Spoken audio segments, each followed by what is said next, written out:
you doing? Good. Living in Bowie? I don't watch the TV shows. Today one on, or I was on doing something. One of the talk shows that made Bowie, Texas on this. She did, but I don't remember what it was. I thought about y'all, but I don't remember it. How's Calvin?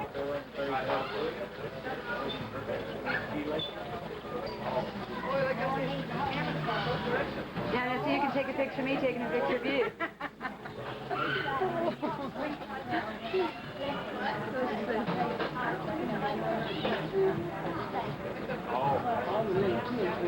But really the one that started getting up. His truck?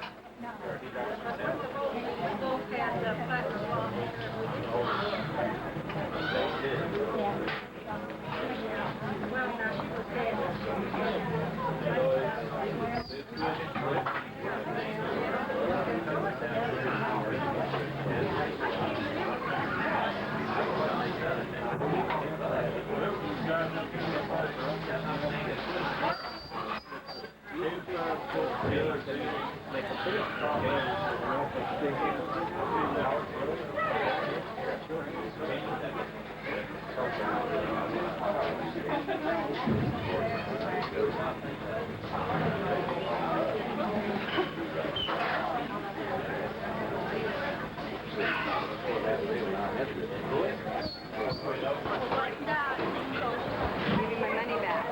The little boy, Mom made him.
watch this form. Da, da, da, da.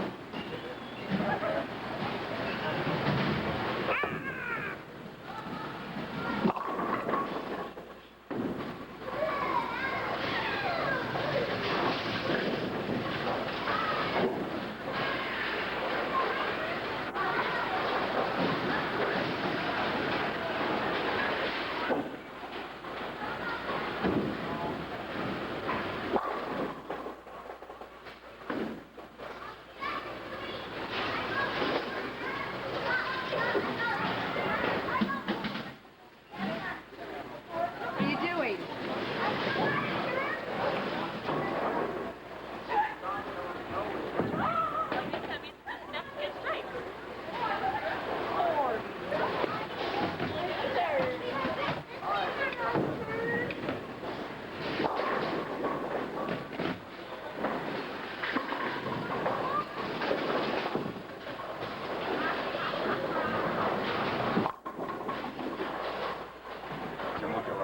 Getting in the movie. How are you, Corey? All right. Good. That's no, I don't think it's working. Huh? I'm short now. Yeah. Well, I'm telling you.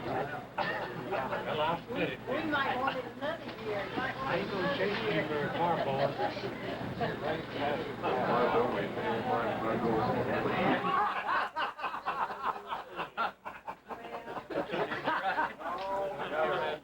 That's right.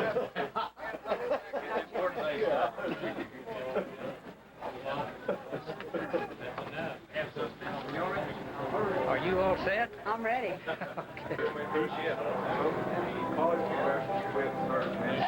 She'll get along and they'll be all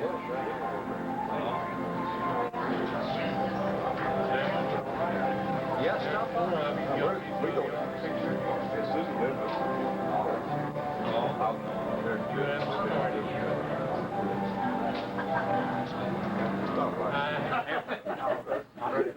We're all here. Blowing.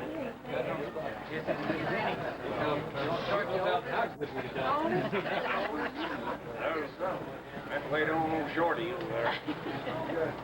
Cut right, Shorty. Oh, got his. Are you boy the only one that's going to get there? Come on, Jack. Jack, they're getting you over here. Where do you belong, right? You in order? Baby boy, Somebody's slashed. trying to get you. You're gonna get close to the room. Why don't you stay right there a second? Well, just wait a minute. So you sit back there. You run out of family members? We'll get up close on everybody. Yes, sir. That ought to do it. Not yet. Don't move. Don't move. Not yet. She's going down there. I thought you could move while you take that one. I don't want you to move away. Long sound on it. Yes, I can get everything you're saying. Okay, I got it close up. All right, we'll get her. Get your families? Yeah, we'll get her companions up here. No, just hold on, people.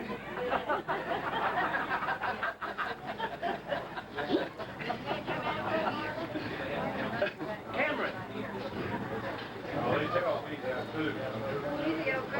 That don't do. Okay. If it'll darken up. This thing, Carolyn phone. Delbert, Carolyn. Show that. I mean, I'd have it. Yeah, dude. Margie, you belong over here. And I don't want to. Nah, yours is next one. Where's Mildred?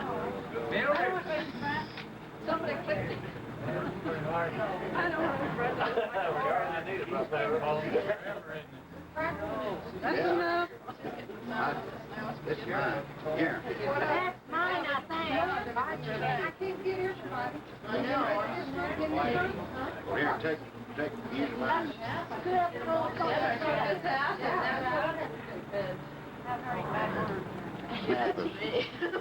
Give it to somebody. Here, Donnie, you're gonna take a picture. We're always cussing in here with us. Get up here a little.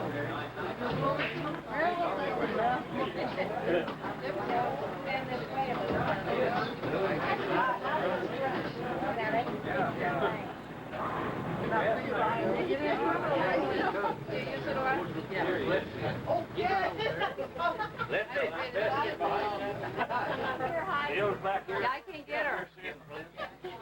Worse than Carol.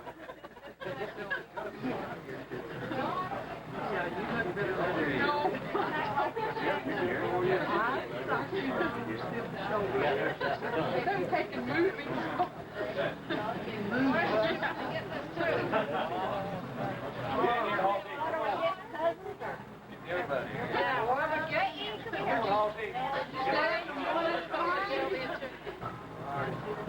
Come on, Jay. Who's Laura?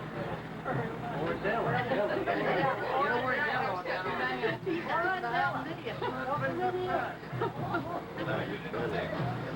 Come on, Jay. Yeah, I'll make them go in there. Get in here, Jay. You're just keep adding here. Didn't get over Ella, good. You need Ken and all these people here too. I'm all right. I'm in some. Yeah, we're down in here. Yeah. Yeah.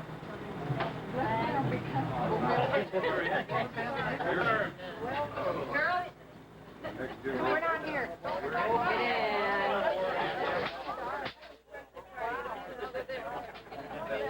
Hold up here, I want to see you.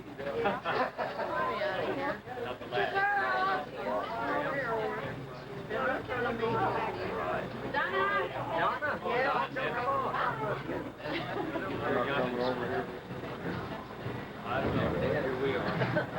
Kids. It started. What's that now, Chuck?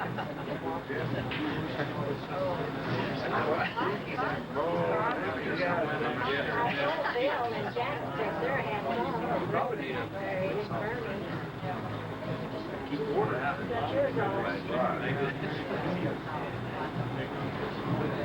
You really will. Come on and get a suntan. We're right into that line. Run for now. I think y'all went on the field. Four and them on the end down there, Maryland. Pardon? Get them on the end Yes, down it there. did. Get right. Our natural line. We're in. Bring me a wig next year.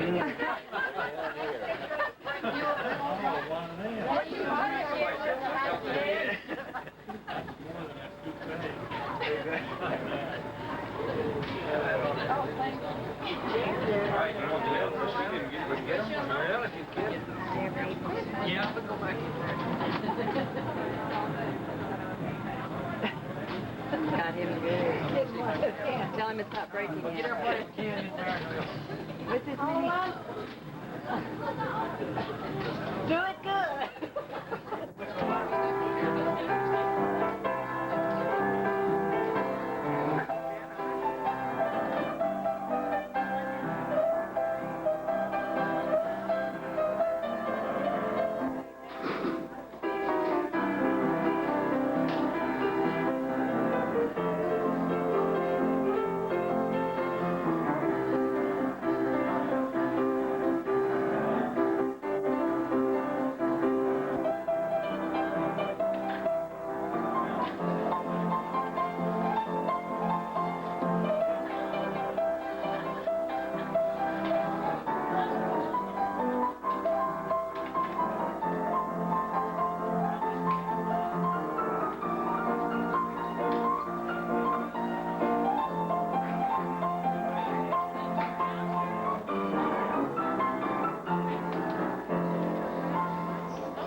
Bill Carter's in there. Ken is in there. He's supposed to correct. Hey, Bill! He's supposed to what? Correct me. Bill. Oh, you don't think that? I'll help you, huh? You gonna make a speech? Yeah. Get over here, so Dale, you got a nice seat. What's the matter? Got everybody? Coming? Oh, I get it. I wanted to get Bill in here. He said he'd correct me if I was wrong. I don't know if he made a mistake. That does help to have somebody back you up like Well, the first thing I want to say that I'm real pleased to have this gathering today. We're so happy for each other, especially our brothers and sisters. Kids, cousins, we've got Hossy here and Della from Texas. It's a pleasure also to have y'all here. This way on to get together. I haven't gone to a reunion that could be called a reunion, but it's more or less a get together this time. And this is the first time we have gotten together since Son's death. So it is a pleasure, and it brings a lot of good feeling to see all. Now, some of these kids especially, and we haven't seen in a long time, we don't hardly know who they are. Maybe they don't know who we are. But we are pleased to have them. We want these young kiddos to know that we're real proud of them and glad to have them as part of our family. Now, I thought it would be fitting to have a little bit of history, what little I know about my father and mother. They had 8 children. It's not only my father and mother. There's several of us. But I wrote just a little this morning, and then I may try to ad-lib a little bit in what I can remember.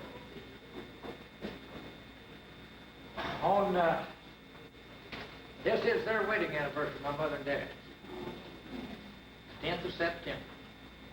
70 years ago, in the great state of Arkansas, in a small community called Ione, a young man named James L. Jim Wells was united in marriage to a pretty young lady named Minna Lee McDaniel. Their first year together, 1919, was spent in farming cotton and corn at Ione. Their first child, a boy, James Marvin, was born there October the 1st. Their crops were poor that year. Jim had contacted their old family doctor, which was Doc Smith, most of you know him, who had left their community some 5 years prior to this time. And that in 1914, when Dr. Smith left Ione, Arkansas, or that part of Arkansas, in a covered wagon, and he was heading west. Dr. Smith, I think at that time, health wasn't real good, because Arkansas at that time was noted for its chills and sicknesses. So he was heading west in his covered wagon. He left in 1914, and in 1916, some 2 years later, he landed in Willard, New Mexico. And he resided, or he moved into the Round Top community, right south of what we call Round Top. Now, some of these young kiddos don't know what Round Top is. That was a little country community right north of where I live. This is in 1919. And our father, James Wells, had been writing to Dr. Smith. He thought a lot of Dr. Smith. They were close families. And he wrote to him, and Jim, my mother's name was Mennel. Jim and Mennel, because of itchy feet. You know, my dad kind of had itchy feet. He liked to move and go. And because of a poor crop and influenced by Dr. Smith's report and his praise of a place with many opportunities, such as free land by homesteading and a community being formed by lots of people moving to this place, to this land of enchantments, what he called it. As soon as Jim and Mel could dispose of their few possessions in Arkansas, they boarded a train for Willard, New Mexico. They arrived there about December 11th, 1919. Of course, the only people they knew were the Dr. Smith family. It was a cold day, they hired a man with his stripped down Model T to take them to Dr. Smith. But first they had to go to Mountain Air, to the post office to find out where Dr. Smith lived. And when they found out, they finally got the doctor back out to downtown community in this car. Someone had heard my mother talk about it, I'm sure. But she talked like it was quite a day. They had their son, my brother, our older brother, with them. And when they got there, they found that Dr. Smith lived in a half dugout. Now, some of you youngsters may not know what a half dugout is. It's a hole in the ground with a roof over it. The wall built up just part of the way above the ground. And this is where my folks came to in 1919. But they were welcomed by the Smiths into their home, even though they were very crowded. And you can imagine how crowded it was after my mother and dad moved in. And they didn't have too many beds. I don't know if they had any extra rooms. It might have been one big room. I remember my mother talking about they dug it into the ground and they hit rocks. And there was one big rock that they never could get out. They left it right out in the middle of their floor. They used that for a chair. And they were there. Of course, my mother was very homesick, and she was ready to go back to Arkansas. But they stayed there for, I think, about 2 weeks, 2 to 3 weeks. Just gave my dad time to get out of the country over a little bit, and he found a place that he could rent out on East Mason, which was about 15 miles north of where I live now, north of Grand Cavera. And he managed to buy him a team, a milk cow, some chickens, and I think he got a hog, and they moved to this place on East Mason. And if I remember their story right, it was also a dugout they lived in. There's very few houses at that time. And they were set up for farming in the year of 1920. So they farmed there on East Mason in 1920. Their first opportunity, or their first time of farming pinto beans. Pinto beans was the main crop. Well, they had to grow a little feed to feed the horses, farm the teams. And they farmed there that year. And I heard them talk about my dad, especially, he didn't have all the equipment that he needed. When the beans got ripe and he had to harvest them, he didn't have anything to harvest them with, so he had to pull them by hand and pile them in little piles. He had a little white dog, he talked about the little dog he took with him, and he'd go out a lot of times 3 o'clock in the morning to pull these beans. One morning he went out and the sun was shining, and there was a porcupine there, this little dog. I don't think my dad or the dog either one had ever seen a porcupine before. Of course, the little dog, he tried to stick the dog on the porcupine, and the little dog was game, and he went after the porcupine, but then my dad spent quite a lot of time trying to get the quails out of the dog. So he had a lot of experiences that way. And at the end of that year, along about Thanksgiving, my dad had, I think Dr. Smith and some of Dr. Smith's folks at least, moved to Grand Cavera. The Stewarts, Lawrence Stewart's folks all lived there. They had some of the Smith boys married some of the Stewart girls. And my dad knew the Smiths, and he had gone down to visit them, and they had kind of formed a community right east of Grand Cavera. So my dad decided he wanted to move down there and be with the folks that he knew.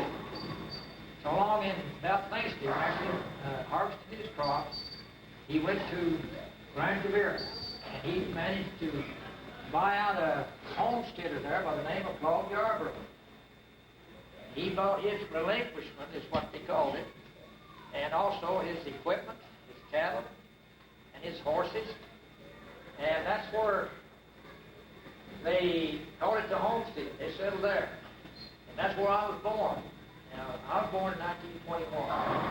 Now, 4 or 5 months after they moved to the homestead in Grand Cavera. In a little shack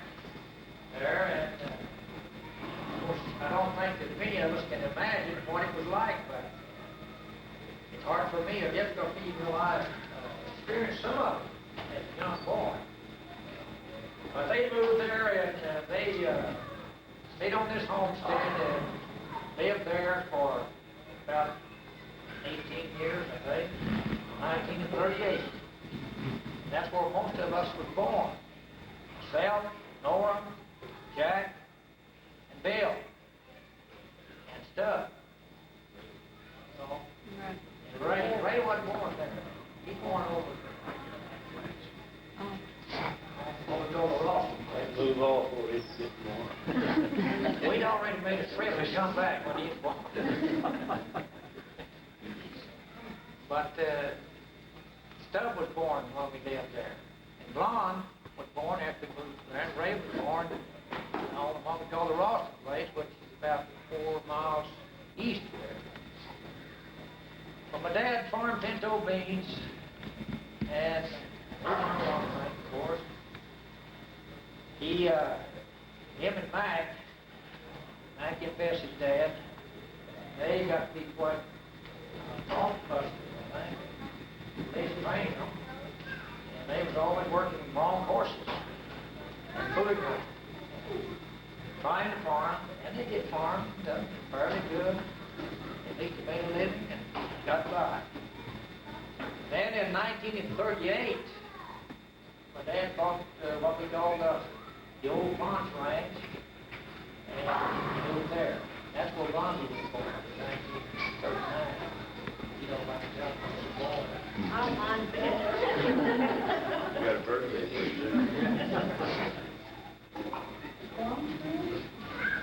Yeah. Why do they call it the high well now? Well, I guess I was drilled. Yeah.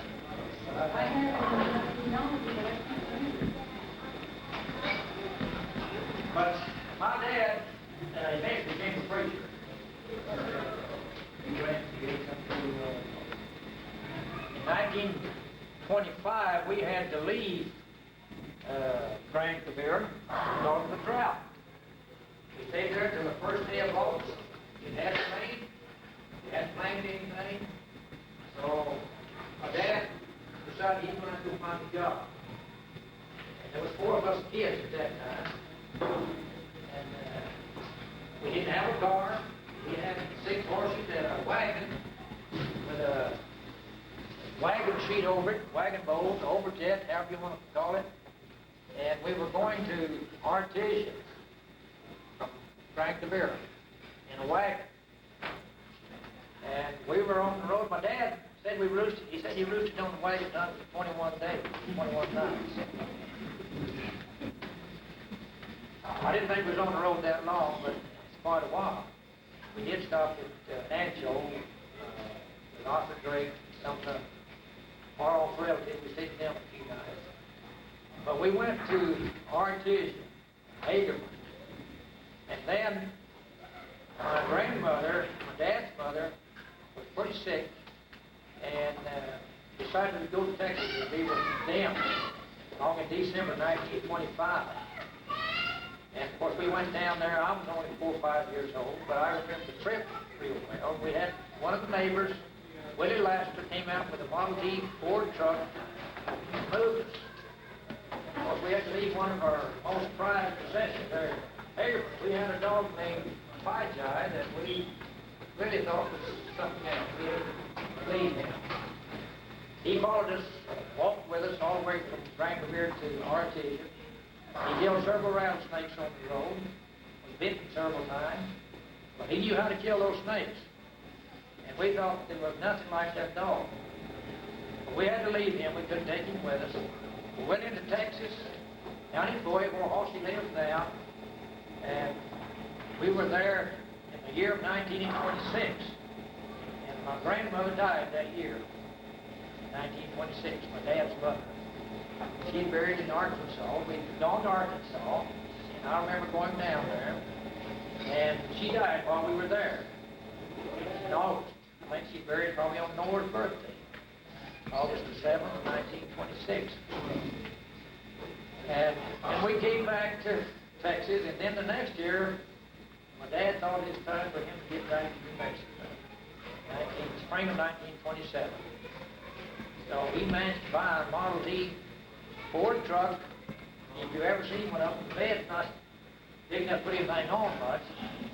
But we was getting up pretty well in style when we got the truck.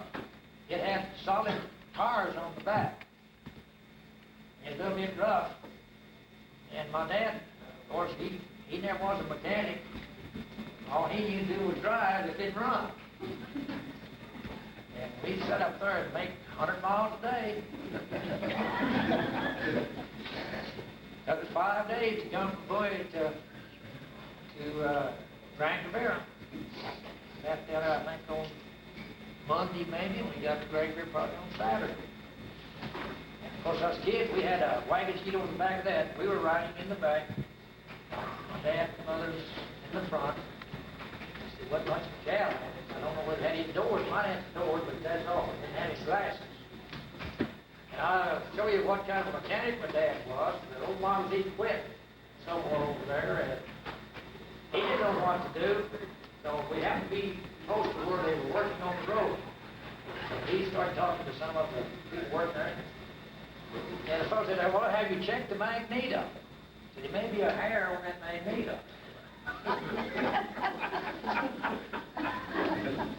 And sure enough, we looked, and that's what it was. When they got that off, well, it would run. What's the magneto? And we came on back to Graham and started farming on what we call the Ralston place. That was 1927, farming beans, and the rattlesnakes were plentiful. I don't know how many my dad killed that year, it seemed like it's 300 or 400. But he got where he was good enough, if they wasn't coiled. Now, I've seen him kill a few of them, not me now, don't get the wrong idea. I've seen him stomp them with his foot, his heel. And he found lots of rattlesnakes that year. And, of course, again, I might tell you something else that he did when he first came to New Mexico. Now, he got used to going barefooted down there in Texas, in Arkansas. And his feet was tougher than shoe leather, just as tough. And when he came to New Mexico, he went barefoot for the first year or two, in the summertime. Now, in the wintertime, I think he wore shoes. When the snow got deep, at least. All the friends and the neighbors there was always amused at him going barefoot when he's plowing.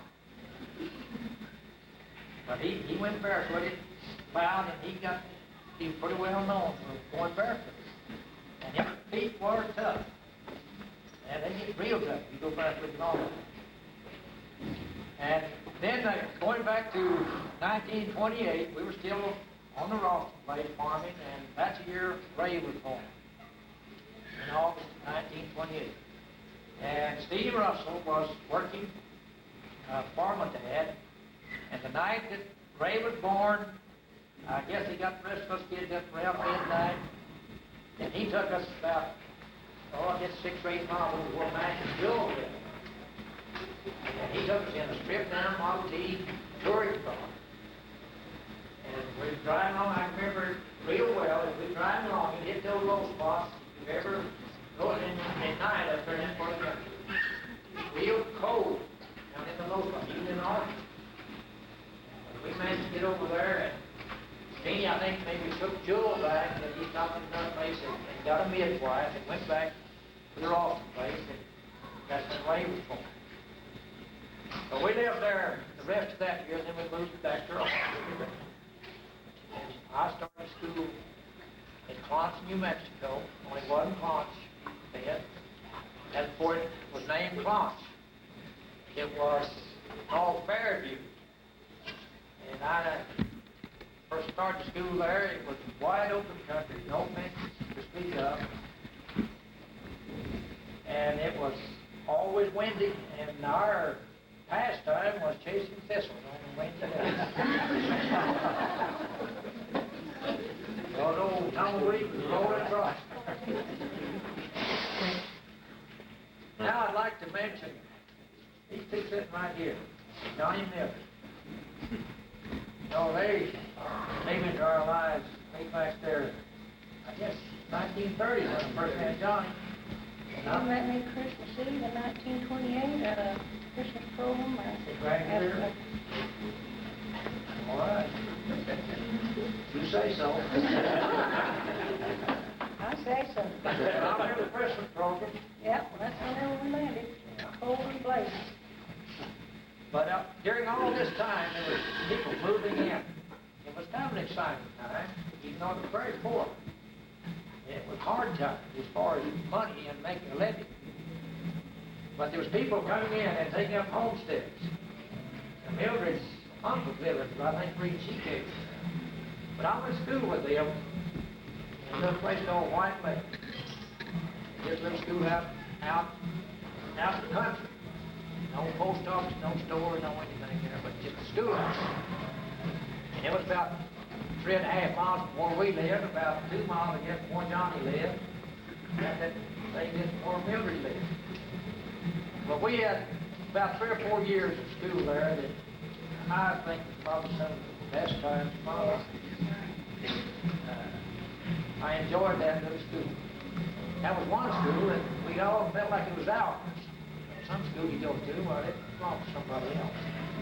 This little school was ours. We had a real good time. So I'm real pleased, I'm thankful for the history that we have. I'm grateful for my dad, my mother. I'd like to emphasize a little bit about my mother. She was always in the background, as most of you know. My dad was outgoing. He was well known. He became a minister. He became real well known all over New Mexico, parts of Texas. But my mother was a little bit timid and she wasn't so well known. But she was quite the one to help him. She was the strength. She was the strength that you didn't see. Now my dad liked to get out and go, but when he got tired, he liked to come home, or he knew wife had something good to eat, and some clean clothes, and all these things.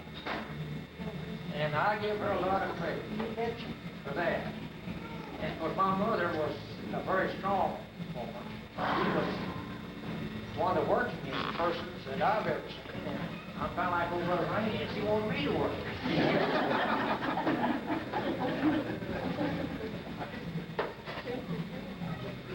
I don't know how she did it. They raised 8 kids, 8 children. During the Depression, they always had something to eat. We had some clothes to wear. And she had to cook every meal. We couldn't go to the store and buy anything to eat. And she had to do her washing on a rug board. Any of you Johnson know what a rug board is? That's the way she did her washing. And it didn't have a lot of clothes, of course, so that made you have to wash a little more often. She didn't have much water either. Didn't have much water, and you had to get it wherever you could find it. And we didn't have a well, so we hauled water for our livestock and also for our drinking and household use. And we didn't have indoor toilets. They were all outdoor. And we lived in a pioneer area, I guess you know, era. And the amazing thing about it is how happy we were.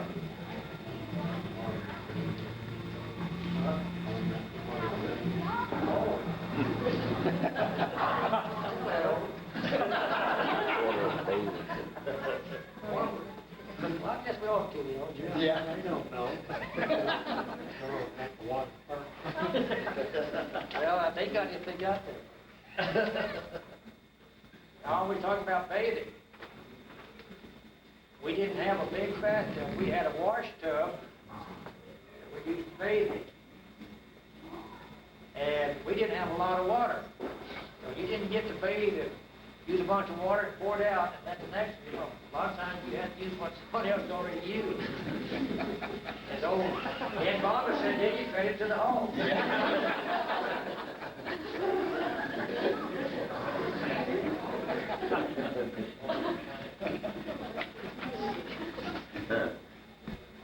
So that's the way we got by. And I would like to mention my dad's brother, Grady, or Hossy, as we call him, and his two sisters, Ora and Della, that's here today. I think this is very great to have them here, this well fit together. We're real pleased to have all of their friends, too.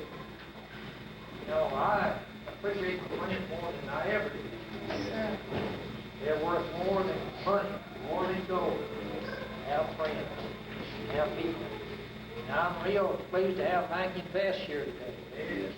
They just practically rode up to us. They're just cousins, but they're more like brothers. We're real pleased to have them. Now, I don't think I've said everything, but if any of these other kiddos got something they want to say, I'd like to feel free to say something. Bernie, I'd like to say I've enjoyed this, enjoyed your history. I followed it all the way through. I can remember very well when Jim and Mel got married. I was just a small boy there in Arkansas. Looked forward for getting back that night. My brother and I were looking forward. He come back to our place and spent the night there at our house. I remember when we had our sale there in Arkansas, left out, come to New Mexico, moved in with Jim and Mel up on East Mesa in the little dugout you were talking. Talk about crowded now, taking the rest of us in that little dugout there. We only stayed about 2 weeks and was too high for my granddad to live here. The altitude was a little too high for him. So we decided to move back to Texas. We was going to go to East Texas where Dad's half-brother was, but stopped off at Bowie and located there and been there ever since. So I appreciate Jim. I look to him as a father. Grew up with you kids. I tell you, just one of the family over Jim's place.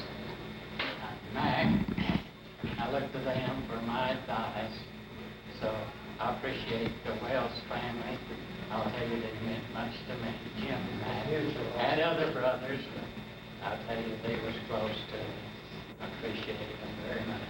Appreciate your history of the family. Thank you, Hossy. Yeah, Hossy and Orr became part of our family in reality. Della never did live with us as I remember, but Orr lived with us for quite a while. Hossy was here the time I was just small, man. I really, there's something about Hossy that he just became part of. Yes, sir. And it's been that way all these years.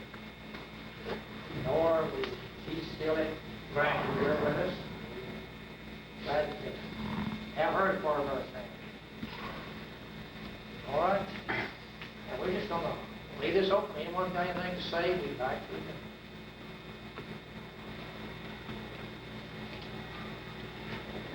I just want to say that all the Jim's children seem like my brothers and sisters.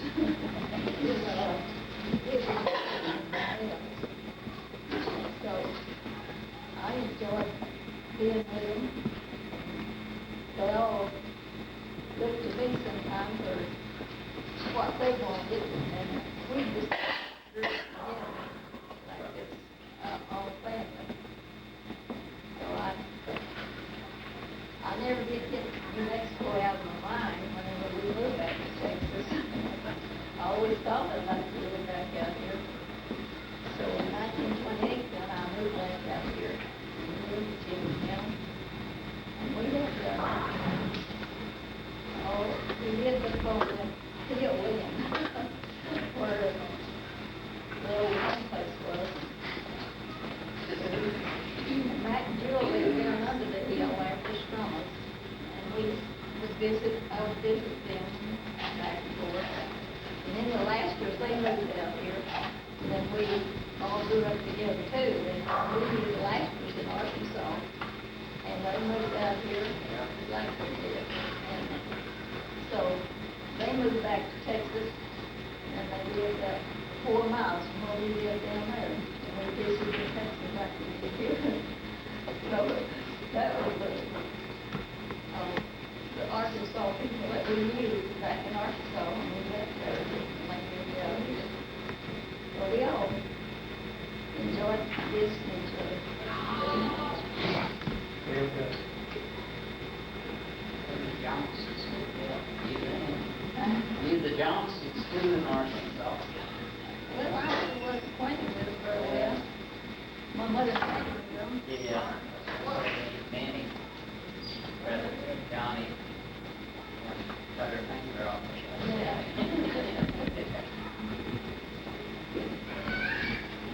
All right. Any questions? Comment, Ray, you want to say something? Well, I can talk about swallowing.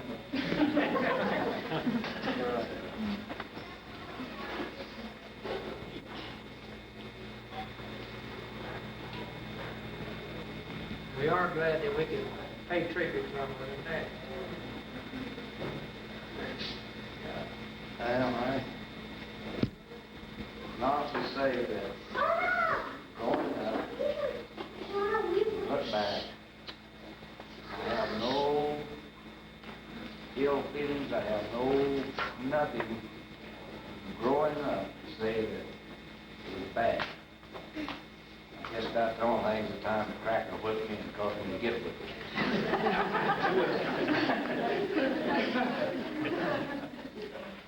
But I've also,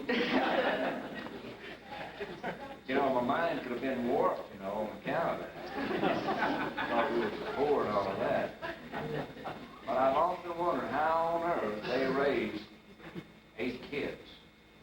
And Ma, I can see her when I was a little kid on that little farm washboard out there, remember, on the hill. We never worried about clothes, we never worried about anything to eat. We never worried about, you know, or I didn't. I don't guess kids do today. But if it was me in their shoes, I don't know. Having faced that bunch of hungry kids, all it took of biscuits or anything, I don't care how many she'd cook, they were eating every meal. And all that. I don't know how they put it on the table. I don't know how they bought clothes for us, but it's the way things were. So you can very well say, well, you know, our childhood caused us to have a warped mind or something. But we didn't know it. I think, you know, it was a happy day. I think Matt Mildred or somebody said it was a time that, I don't know, it seemed like we just blended together. And I think of all the times at Grand Rivera, Mac and Bess. And you know, those times you don't get away from. You may say, well, I don't remember that stuff, but it goes with you. If you're out in the middle of the ocean or on the moon or wherever you are, those times go with you. But I think Ma, I don't know, she was something special to me. Of course, Dad was too. I'll never forget my mother. And she's standing up, whatever. But I can always remember overseas. She didn't write very often. She didn't write very good. I see that letter there. Boy, it was something that really built up within, you know. But I'm glad that the upbringing that we all had. You know, I passed the 6-0 mark the other day, and, you know, heaven is nearer than it was yesterday. I just like to say to everyone that we got treasures over there. And I know if they were here today, they'd say, boys and girls and grandkids and neighbors and friends, meet me over there. That would be their heart's desire. They could say anything to us today, you would say, get right with God. I just believe that time is near of the Lord return. I'm glad for all of you. I'm glad. I just think that we've had the greatest bringing up or growing up of anybody in the world. C.H. and the Fulkers, kites and all those people running to there. You know, it's just like we're all in the same boat, but it was a happy time, it seemed like. To me it was. But it's just so great to have the upbringing that we had. And I like to preach. I'm glad y'all all came today. I think we ought to do this every year, at least maybe twice a year. But when you think back, there were hard times, and yet there were happy times. I'm glad many a time about some of the things that happened when I was born. So friends. Anyway, I'd just like to say to each of you that I love all of you. Thank you. I want to tell something on the cracker.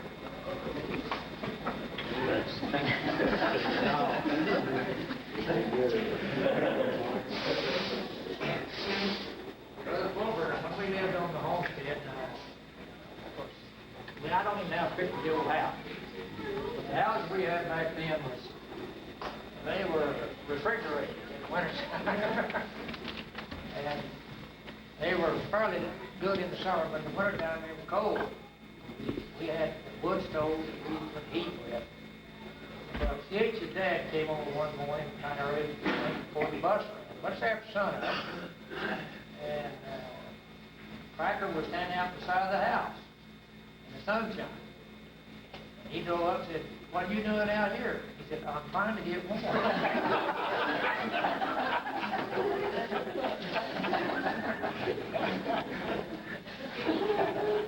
Bernie, I was sitting here trying to think of something bad that I've heard about Bob.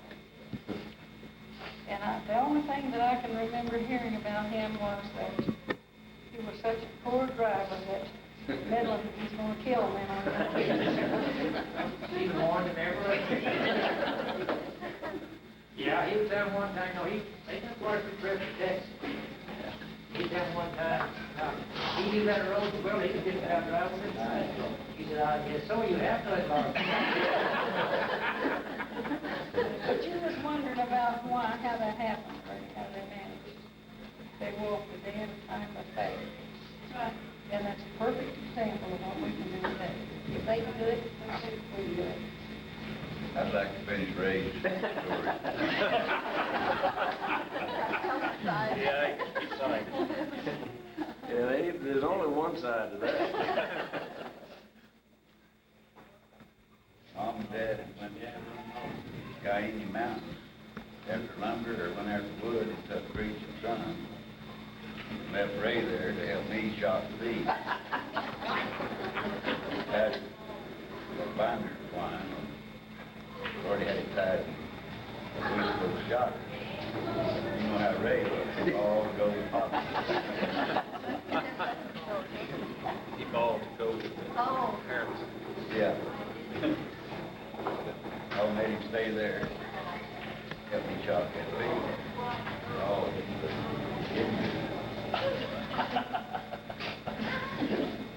when I got through with him, I gave him one of Paul's with it.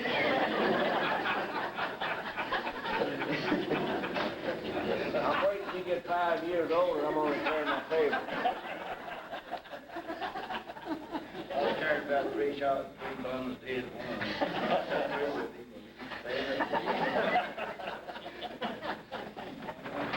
He said, "I'm gonna tell Papa you." I said, "I'll kiss you." Just think you got it with you. That's the way that's.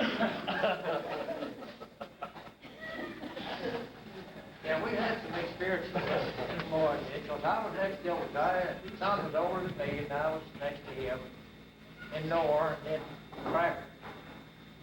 And of course, if you've ever had any brothers and sisters, you know God and what goes on with brothers and sisters. The older ones think they're supposed to follow the younger ones, and the younger ones don't think they're supposed to listen. And then when the opportunity comes, them older ones gonna try to enforce it. If I remember right, I kinda had to do it like he done me. Well, you tried that on me. Pass it out. No, we didn't. No. I used to live with them, either Marge was at our place or I was at their place. And our transportation was burros. We'd go over to Marshall's Flat, they'd find burros, get to all burros, and bring them in. Or try to. But I had one that was right. Yeah. So I got harness to put on it, and I had a sled made.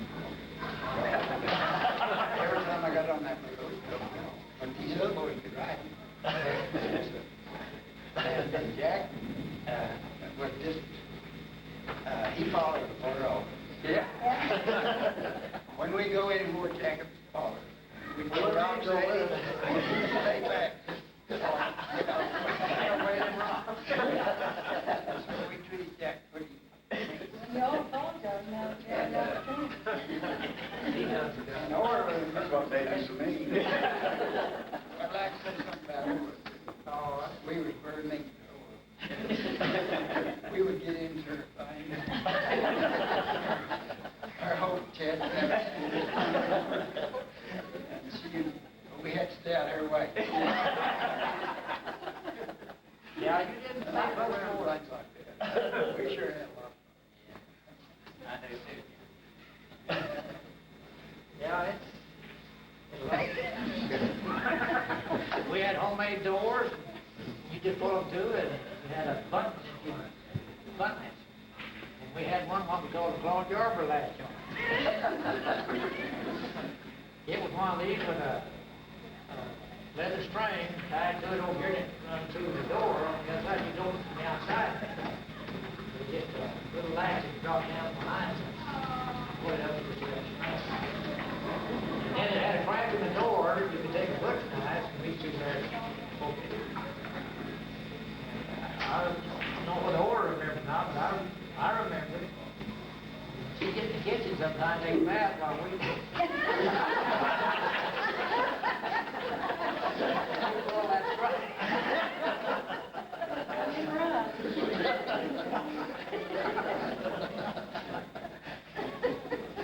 That's right. Boy, she'd holler while we take off. That old latch got that ag too. Yeah, we use that butcher knife on you, but it had to cut half. If someone on the inside tried to hold you, had a knife, so you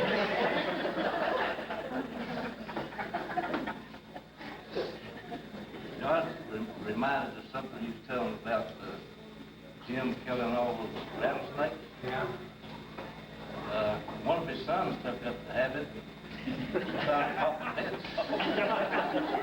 Not that one. You saw that, Matthew. Yeah, he got a little brave. It may work once, but it didn't work every Tell us that story, Ray. We haven't heard that. Well, we haven't heard from Bill and Laura yet. Well, Dale's got something he wants to say. You're talking about Poppy's driving. I used to ride the school bus with him.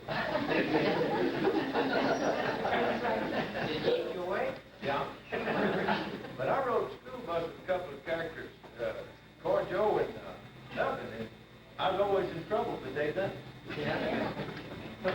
No, I was just sitting here reflecting about Poppy. And you know, I was thinking about our heritage. We all have. He was a pioneer where he was, but he had a pioneer spirit about him. And he pioneered churches. His whole life was revolved around people. And you know, today, the Johnsons and the Wells and the Smiths and some of the other ones are just, you know, I told somebody the other day, I can go to the Wells reunion because I just let them skin go to the Smiths because just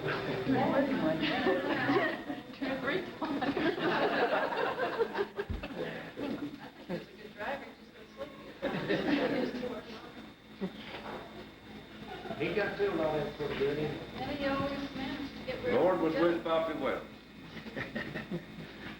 Talk about your dignity. Got some dignity. Yeah, we got, there's just 7 of us left, Poppy Mom's family. We're all here but one today. And it's real good that we can be together. We're pretty close families, yet we're not as close maybe as some families, but we always feel like we're pretty close. We don't get together too often, but we love one another. And Wells is pretty bad, maybe it's good, I don't know, having nicknames. You know, maybe it's over at Horsey.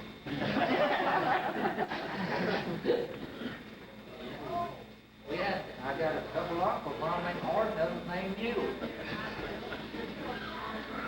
And my dad was always, he maybe didn't, the nickname didn't originate with him, but he's one that prolonged them and caused them to stay, I think. But they always called my brother, their first child, which was son, or James Margaret was his name. He called him son, and all of us called him son. Then, I don't know how I come to get my nickname, but I came up with the nickname of Preach. And some of these kids still call me that. And then Norris, he was called Bug.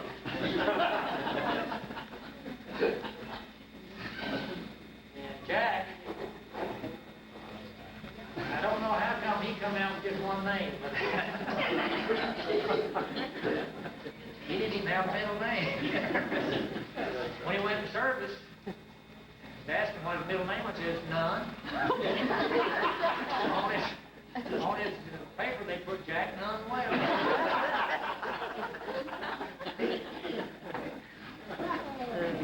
But he's come out with several nicknames. He's called Cracker. I think his dad started calling him Cracker Jack. His name, Jack, called him Cracker Jack. All people know him for Cracker. We added several names. Some of his brothers did. I guess some of them started calling him Dooley. Tom Dooley or something. I never did know the difference between Buzz and Dooley now. That one's Buzz. I never liked nicknames, so I didn't call him. Then Ray, he got three or four nicknames too. I think Cracker and me and Son called him one time that he whipped all three of us. We had a fellow that used to live there by us. He come to visit one time. His name was Darbro. As soon as he left, well, we started calling Ray Darbro. He didn't like it. So I forgot we called him Fuzzy. He was always under the wheel when I went in, right? He said that truck was car quite a while before we made going for it. Tell him that does. Sticks in the mud. Yeah, move that. Don't start and Ray go up there and Jones would always be some candy. Then he got going his old sticks in the mud. Yeah, he'd have Ray sing for him. Ray was about, he'd go up there and Jones would say, by gum, how's my old sticks in the mud? And how about singing this song? And Ray would sing, and he'd get his candy. You don't need any pennies in them days. You have to wait for what you got. Tell him what he's saying, Chris. The Red Root. Coming around the mountain, and you put that second to it, round the mountain. Then he told his hair, didn't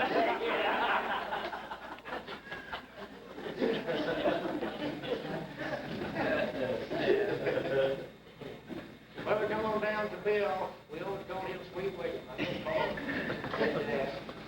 Then Dora, I think our Uncle Callaway Boggs nicknamed her. She was, 2 or 3 years old. They went to Arkansas. And she was always a husky.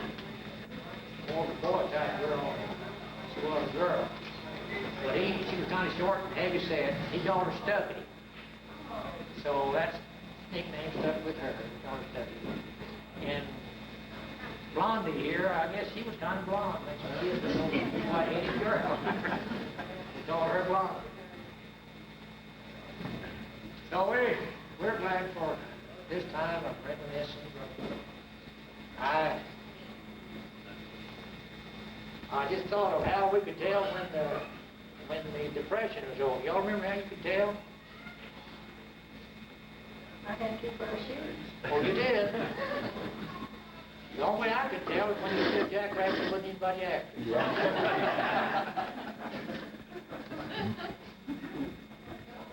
Olin, you got anything to say? Are you going to main candidate for? If I post.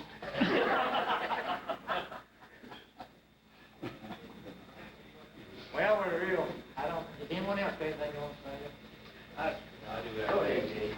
Well, I'm a different generation, I guess, than y'all are. You hadn't heard from the younger ones at all, anyway. But we're glad that we had this get together. There's not too many of us here from this generation, but maybe there'll be more at the next one, and we'd like to see it happen every time. And we do appreciate our roots, and we think what courage and character think we got it from you all. It affects all of us, because I remember when I got my first job, I just finished school at Easter, New Mexico, and I applied or interviewed, was going to interview with Gadsden near Las Cruces, and Rex Bell was the superintendent. So went down there, and the first question he asked me, is your grandpa Jimmy Wells from Ponch? I said, yes. He said, okay, well, you can be here Monday morning. No interview, no nothing. So, yeah, he knew him, and he thought a lot of it. So it carries on, it affects every one of us. So we appreciate all of you. I think I can speak for all the young ones. We do appreciate you a lot, and we hope we get together again. Well, we should try to plan something and give all our kids, the smallest, even up to Jay said his generation. And it is good. It's good. We can get together. I'm glad for the ones of you younger generation that are here. There's quite a few that we would like to have seen. We wished all of them, all of our kids. It was actually pretty short notice, It's pretty short the way notice. they're scattered. That's right. Maybe we'll get to He would like to have, and he talked about having 8 children. He said, I guess the only mark I'll make in life is helping populate the earth. So he pretty well did that, looks like. And I figure there's at least 100 or over 100 people this type directed to his family. All right, anything, anybody want to thank you? Rita, I just want to say one thing, about son. We want it really made an impression on me. He had a letter from Homer Jackson. Homer had written. I just wondered if Homer Jackson ever wrote a letter to anybody else. I really did. But I just want to say something about son. People up there, I tell you, he was just the greatest guy that they had ever known. And I always thought of him myself when I was growing up. I always followed all of y'all with big young. But people up there that lived on that street that he lived on, never said no good things about him. People came around to us and said, I just want to let y'all know that Son was a great guy. That letter from Homer, though, really impressed me. I don't know why. No, Homer Jackson, Something that I got out of my son. I thought when he died about how much we all owe him for all the history that he kept and all the films and everything over the years. That's really a treasure that, the rest of us never really thought about. But he was always doing. He was always taking pictures and he was always tape recording everybody. And that's a real treasure that we have now to really be us and my kids, and, you know, they never have any idea what things were like back then. But with that on film, they can see it, and that's a real treasure. But one of the things that Mom and Dad brought back, Son kept, I guess, everything. And one of the things that were in it that really meant a lot to me was a thank you note that I had written him when I graduated from high school. And he had sent me a card, and he told me that I was the first Wells girl to graduate. And I never even thought of that, but he did. And that meant so much to me that he still had that. I couldn't believe it. But anyway, that's just sort of was an insight to me on the kind of person. That's right. If I mentioned, talking about those films, that's the first one of the time my kids had ever seen somebody bring the chicken. That's the highlight, that's all they remember. Granny Mac. One of the things I remember was John beating Wes with a stick. Wes gave him a shove, John gave him a shove, Wes gave him another shove, and John picked up a stick. What impressed Brett was when they were killing hogs. Bill pushed the head off the hog. And I don't think that was all. I haven't seen that one. No, we must have censored that. No blood. Then another film. And you know what? Brett was on every another body. There was a lot of butchers like that. I remember when all this happened. We were married in 1952. Came out here and it was kind of a culture shock. From the big city, you know, Las Cruces to Conch. How would you like Las Cruces to Conch? But nonetheless, I adopted this family. This is part of me. This heritage is a part of me and my children. And I'm just proud to be a Wells. The Wells name to me always means respect. And I remember telling Elizabeth that one time the Wells family means a lot to me. And to hold it up. And I've had great pride in this family. And I'm real proud to be a part of it for these 36 years now. And Poppy was more than just a background to me. He was a very close friend. And close Mommy was too. But they lived here for 10 years, as you know. I'm like, man, thank you. And anyhow, he was our pastor. And I learned a lot under his ministry. He was the first one I heard talk about the hour of God. In fact, there's a lot of sermons that he preached that I'll never forget. When you said that he populated the earth, he populated heaven too. I know there's many people who say in his ministry. But I am thankful. And I remember the chicken's heads. I remember all of that. We were there that day. And I remember going back to Boston, working in the office and telling the girls about wash day. That was just fascinating to me, the way they worked. I mean, those clothes were sterilized. They had the big gun. Son, a while ago, seemed like Son was always anxious to come home and to take Mel and Jim anywhere they want to go. I know we made 2 or 3 trips with him, and he was really anxious to have Mel and Jim do everything because we could take them on trips, see them. Now I want to say something about Bill too. He had a lot of confidence in his boy. I've heard him say time and time again, Sweet William, take care of those cows, take care of the ranch. He had nothing to fear, it seemed like. After he moved here to Marisosa, turned it over to Bill there. Bill said he did. He had a lot of confidence in this fellow here. I appreciate that. He had confidence in the other ones too. He knew Bill was there to see after everything. Take care of the cows and the fence and the plowing, all of it.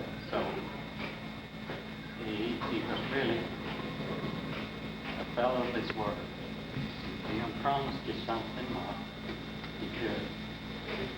I think the Wells is pretty well noted. I know Wes made the mention yesterday. He went to work and the fellow was late to relieve him. He said, I'd rather give a fellow 5 minutes than to be 5 minutes late. And so I'm thankful for that. Our words are bond. So Jim's word will be a bond. I feel like we had a great heritage. I'm thankful to see him for it. And I just wanted to say that out there. Because Jim turned it over to him, seemed like after he left the ranch, he just felt like Bill was a fellow that would take care of everything else. You know, Bill, when he was 12 years old, too, he could go to Arkansas. He'll stay home.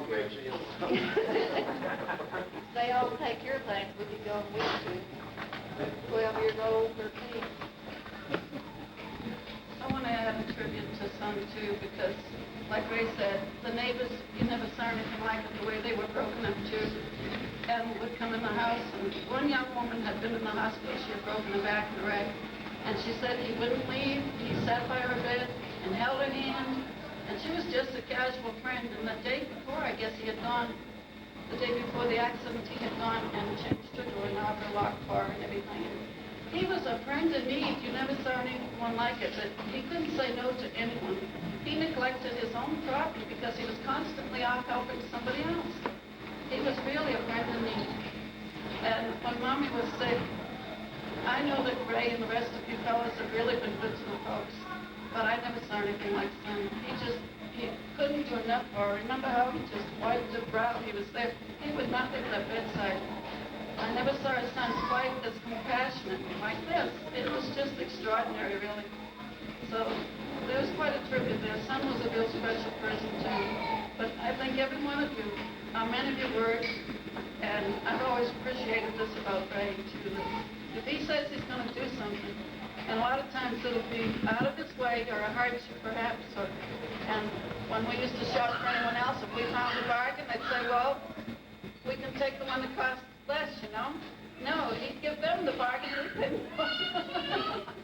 and really go out of his way for people too. And this is a special attribute, I think, that not everybody these days, it's usually people are out for the To money. realize or not, sometimes we are treated because of our name, not for who we are necessarily. I know several times that I've benefited from my dad's reputation. And I hope that my kids can benefit from my reputation. And the only reason that they can, of course, is for me to do what it takes. We hope that some of these principles that we've been talking about here today, and we can apply them in our own lives. I'm real glad and thankful for the heritage that we've been left by my mother and dad. Some of these things that you automatically have, some of them you have to work on to obtain them. You know, some things are not automatic. You have to work for them. Again, it has been a pleasant time to me to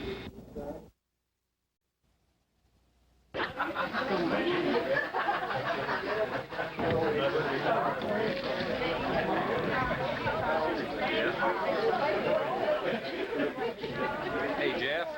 Need you. I have to shake hands with you. Besides that, we're trying out. Oh, well, you don't want me in that. How you doing? Great. Today's your birthday. Happy birthday. Well, thank you. Yeah. I have to be. Yeah, I knew it was. Can't hide it. Yeah. Yeah, I know. How's everything? Good deal. Good. You put your family over here so they get in the picture. Well, we don't want to break that camera. Hi. Hi. Come on, I want my plate. You won't let me have it. You gonna eat in here, Jessica? Huh? I don't know. Wherever you tell me to. You just wait for orders, right? That's right. That's what we got to do. Wait for them to tell us what to do. Well, here, Renee, let's get mine. You ready? Yeah, just don't worry about it, not just over. We did that last time, but Dad said that he enjoyed looking at the movie of it more, rather than being here, yeah, watching all of it. Yeah, them things are real nice. I get that. I've always wanted one. I never have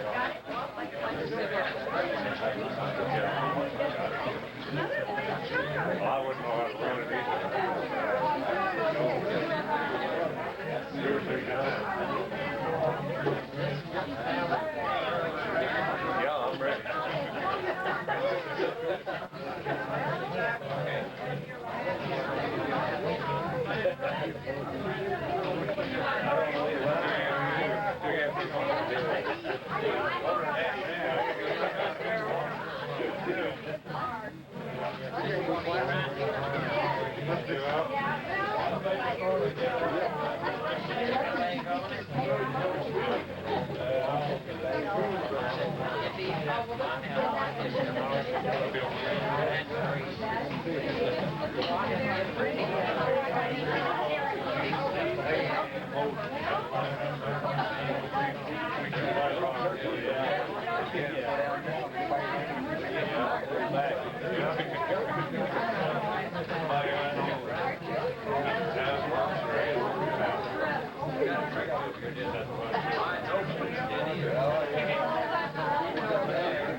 Appreciate your help.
Well,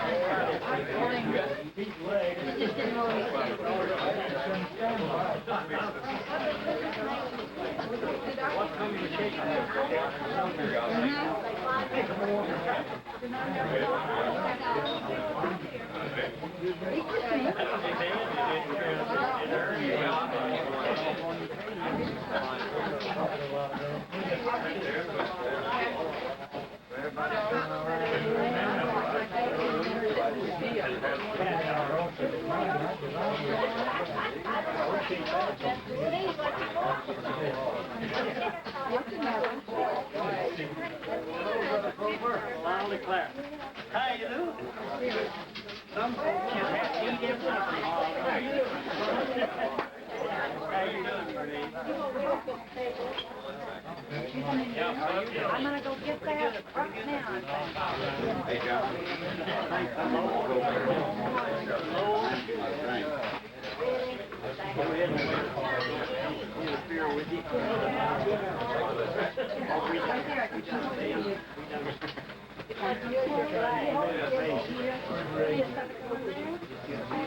Now what Brian would you say about Pat? Hi, Bernice. How you doing today? Big Jim's in there. We've already, you're just back in the room. Sit down. Watch you on the phone. All right. That's not bothering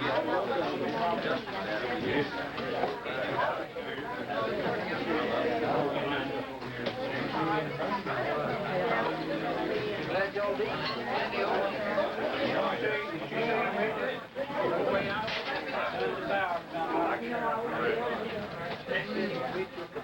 Yeah.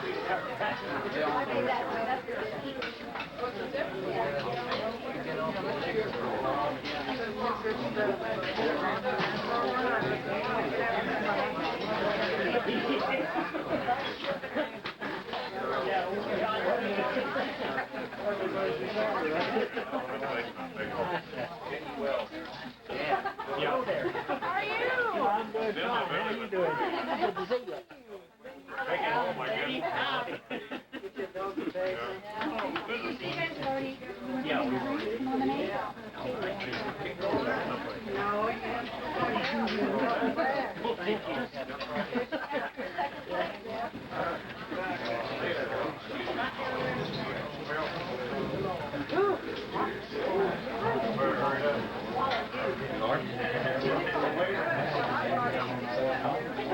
Chairs higher, the tables lower.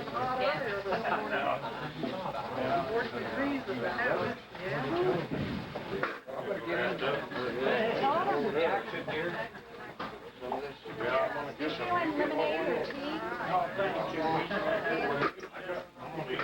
They got the Holding out.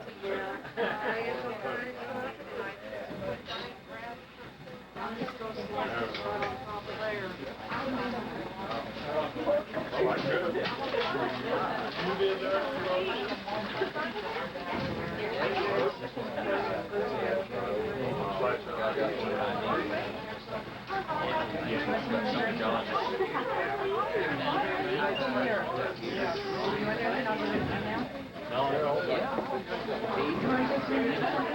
I think I've got enough here.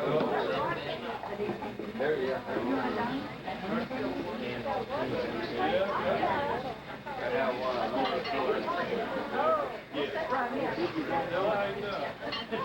See one once in a while.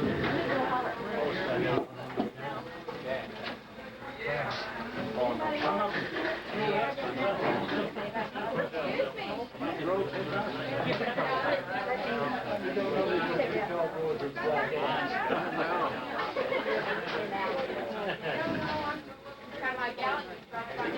Happy birthday, sir. Thank you.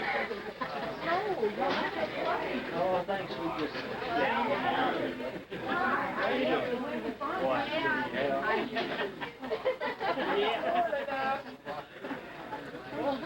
Hello there. When did you sneak in? Oh, just now. Yeah.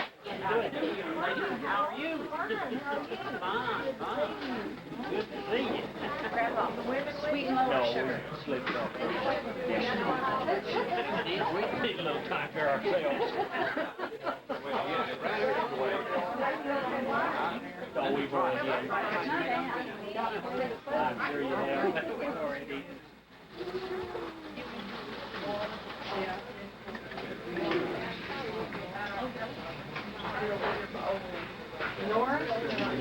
Try that road. Now they're paying all the way up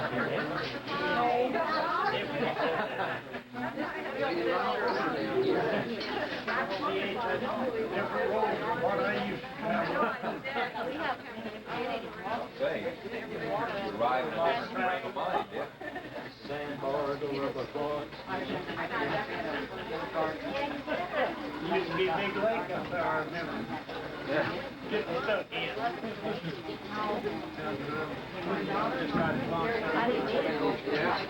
think so. North side. North and south. South. Those spots where the water used to stay in there. That's on this side of the pond. Yeah. 4 miles there. We got ours dry.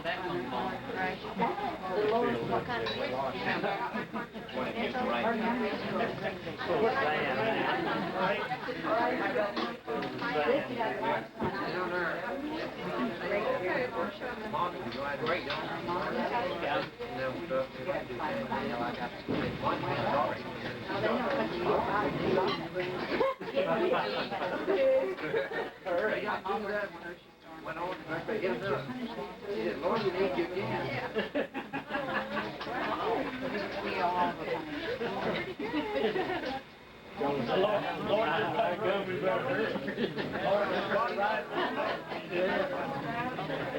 Yeah, they wouldn't start making tomatoes, but start crossing the line, you know, did you find it? You know what she is? Well, somebody told me this. Yeah, do you know? That kind of noise. That's the throat goes to the fine. What deal? The weed broke in it. Who's here? Yep, get some salsa on here. How you doing? Hello there. Oh,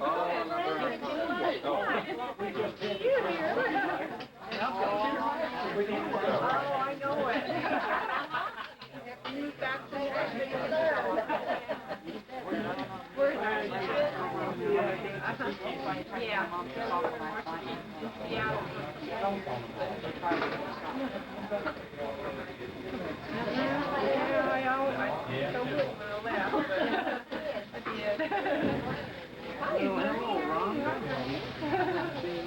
I didn't know.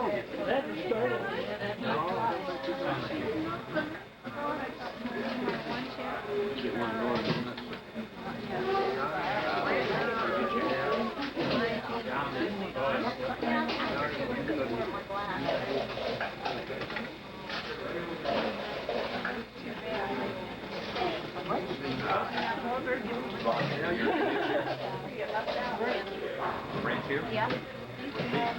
Bowling or playing? Well, I'm trying to figure, he's on one. Everybody else has just one.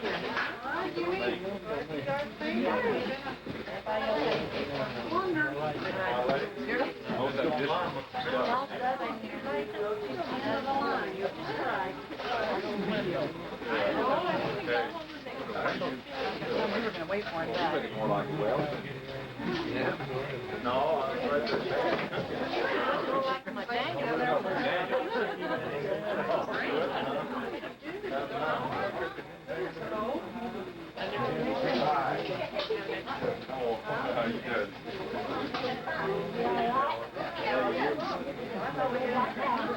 He acts like the deal. He acts like the deal. I don't know how they act. A lot.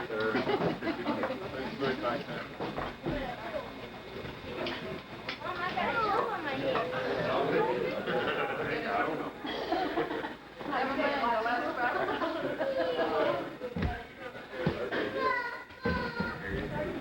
No. Sure is. I thought it was 21. 21? April 20th or April 19th?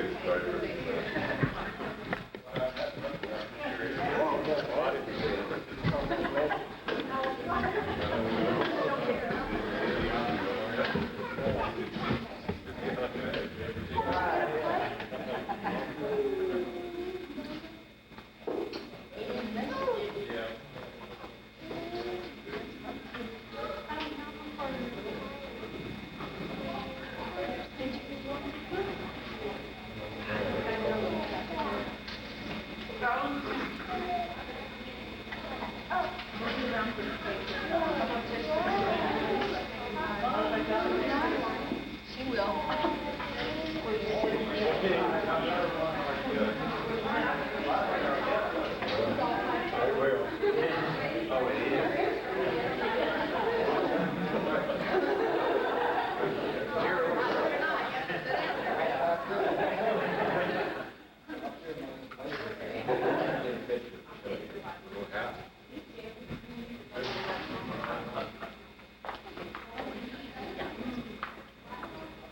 On all of this is closed, so you go to me a little.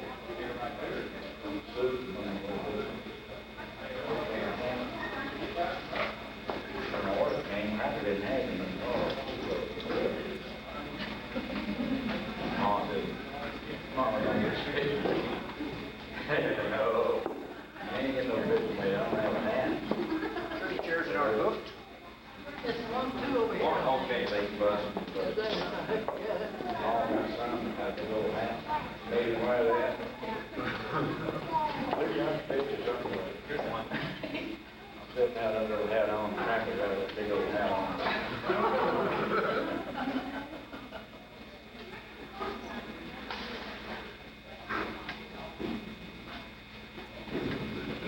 Yeah, yeah.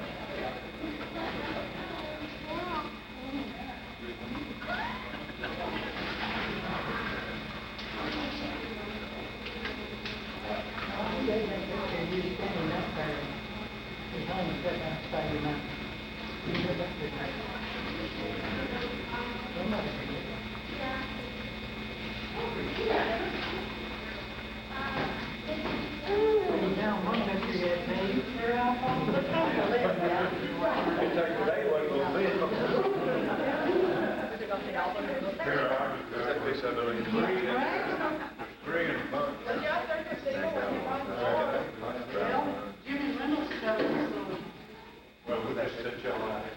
says up there in the force of the sea. This, yeah, that's ours, but yeah, sure. That's a band that used to rub my album all the time, I know, I was like,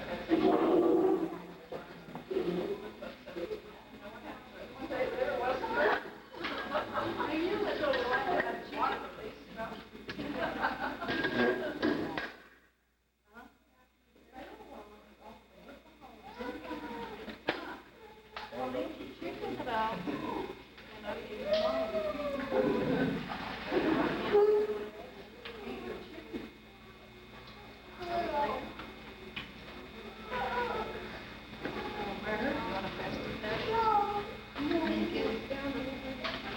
I'm on fast, how would I fast?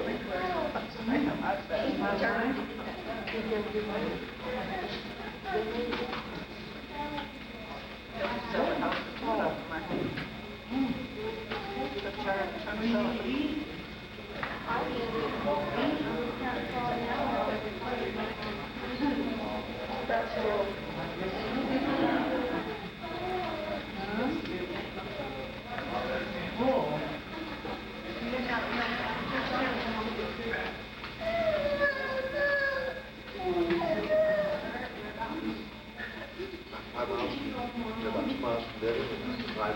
You'll run off. You'll run off. Mine's a mile closer. Yeah, you could do that. Where the anchor is. Hey, what's all that? Told you to wait on me. Big man, Hey there, Larry, walk over, Ray.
Took care of that.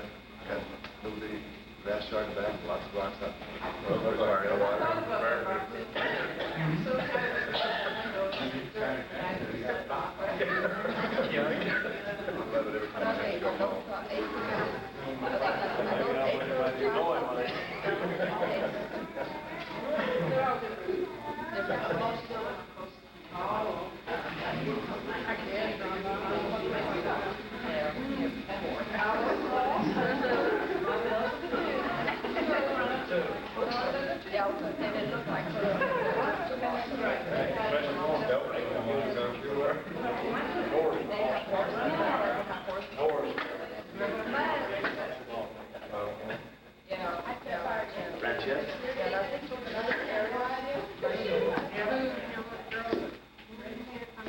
I guess Carol will be taking care of my family.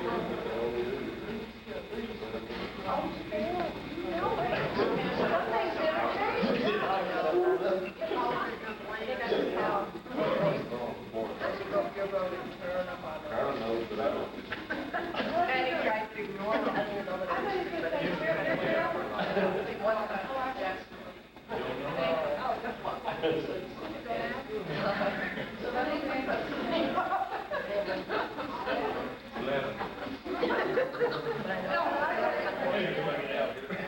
Run out of fingers.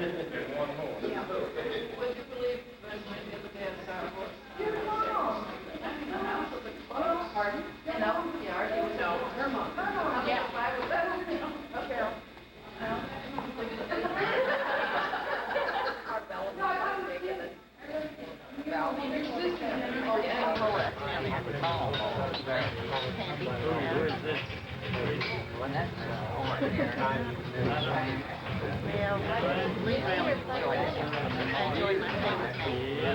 He was really good for another day. Really what it is.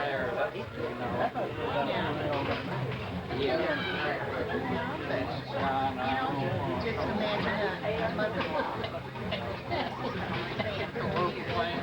they're awkward.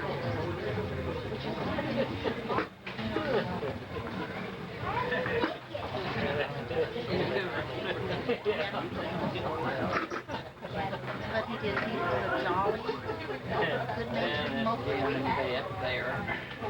when he was here at the baptism service, yeah. One time, he had a little note to get up and come. Even though he went to the church, and he did right the last night on his bed. But that night, he saw that I was trying to get some of that, he had to know what anyway. You know, the church regularly, he sat there exactly. He told me, he said, Matt, he said, what are you talking about? And I said, what's that? I don't remember what he said now, but I knew that was wrong. I read it in the Bible and I was saying it like that. So I went there, there's not wrong.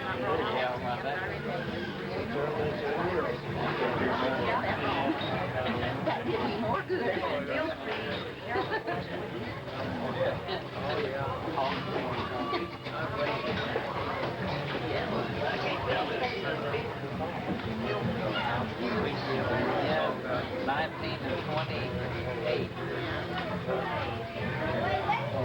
Old Ross Or just come out. Ray had one born. She come out here and they'll take care of it. And that's me.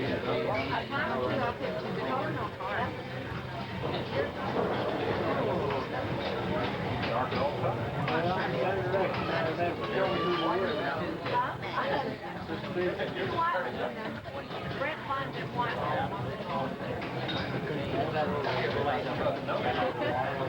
Service does sometimes.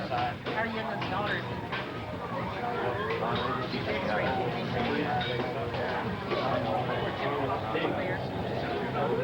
said, well, it was really enlightening.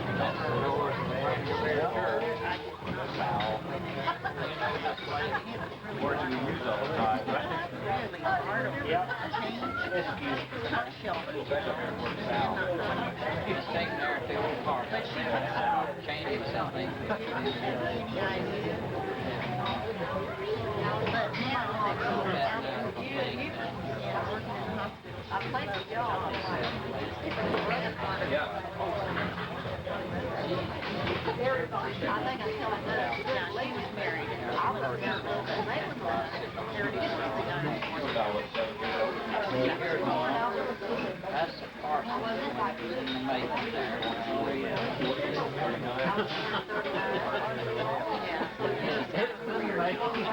She does get out. 40 years.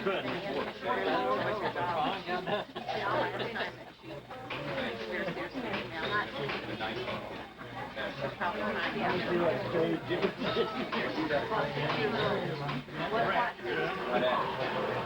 think that's Jack.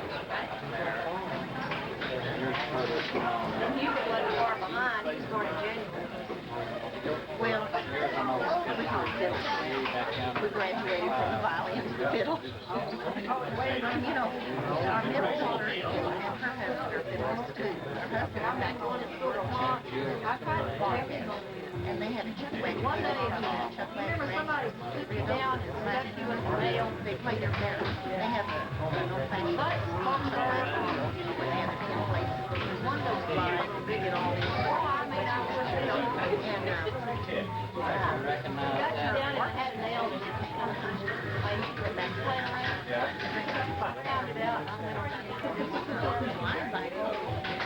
Jim, place over there on the highway, that's in George Farm. Well, he came out and showed her, and so she had a little party in there. So she came up to her husband during the show. She said, she was Bobby.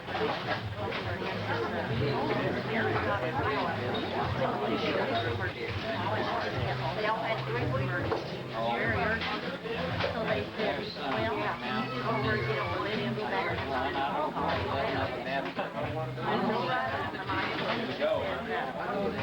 James says, I took violin and it's been great. You know, like little kids. And he said, well, yes, you did. Said, probably had a few here to one time or another too. And then he said, you know, this girl said she doesn't know. She said, this is what we do when you're working. We have yellow programs here. And so she holds this violin and they start singing and hold it up.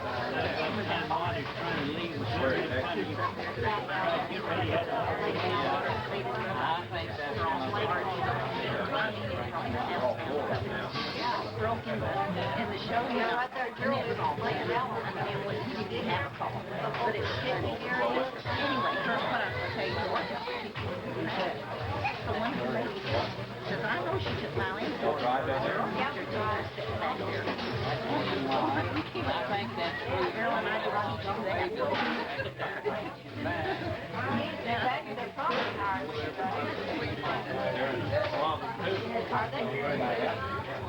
And I love it right here. I wonder if the whole sun here is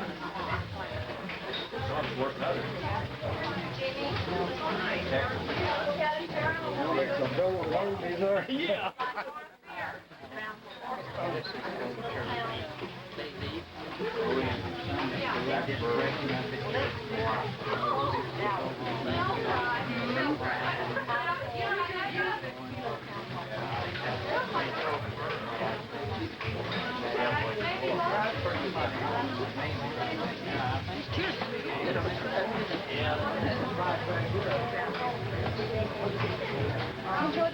Good to see you again.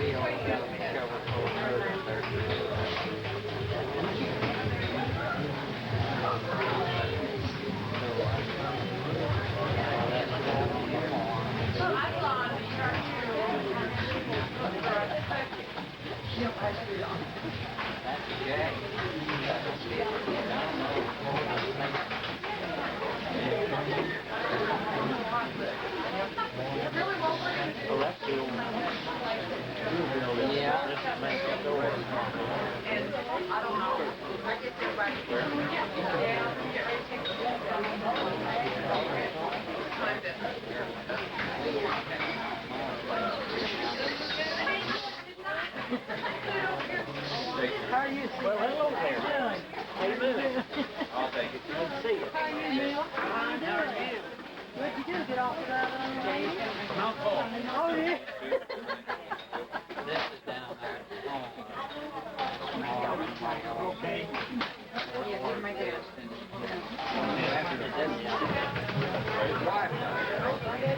Don't wait.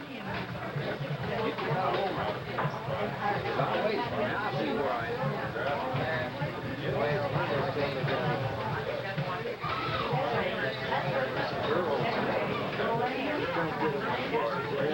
Oh, yeah, that's been his story for years. Guess how old I am.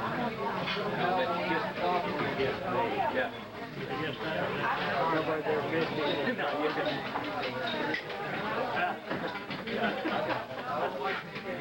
Not yet. That's right.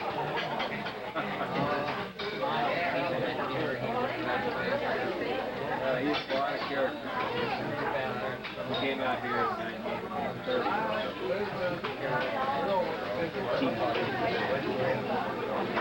Every week before work, he was born down in Cruise, Texas, just outside Fort Worth.